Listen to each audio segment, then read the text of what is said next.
Ni mwena wa industrial area town ya Nakuru na ĩrĩa ĩkoragwo ĩrĩ na mĩhang'o mĩingĩ ya wonjoria kuona iganda nyingĩ ikoragwo mwena ũyũ. Ona thengia wa gĩcigo gĩkĩ gũkorwo kĩrĩ gĩtegero kĩnene kĩa wonjoria, barabara mwena ũyũ nĩ ithũkĩte makĩria ũndũ ũrĩa ũcũngĩrĩirie wonjoria gũcoka thĩ. Kinya customer aitũ matirahota gũka na gũkũ nĩ ũndũ wa marima maya. Nĩ tondũ mũndũ waheirwo barabara ĩno athondeke, okire agĩita tĩri gũkũ barabara-inĩ, agĩcoka agĩthiĩ. Ũmũthĩ twĩna inyuĩ ndagĩka ĩno twahingũra mĩrango ũguo tũtindaga ũguo kuma kĩroko kinya hwaĩ-inĩ. O tũrĩ mwena wa Nakuru nĩ kũgĩire gĩcanjama gatagatĩ ga Sacco igiri cia ũkui igũrũ rĩa gĩcukiro kĩa ngari na kĩrĩa kĩrĩ hakuhĩ na nyũmba ya uchumi. Ngahĩha ciyumĩririe gatagatĩ ka Sacco ya Egerton Sacco na Igana Sacco, arĩa othe marauga gĩcukiro gĩkĩ nĩ kĩao. Tuweze kumaliza hii shida, kila mtu aweze kufanya biashara kama ule mwingine, soko huru.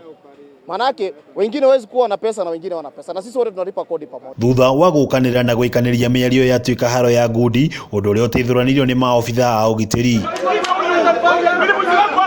Sacco ici cierĩ ikuaga athii kuma mũciĩ wa Nakuru nginyagia mwena wa Egerton. Hakuna gari itafanya nini, itafanya kazi mpaka sisi wote tukae chini tufanye nini, tuweze kuelewana.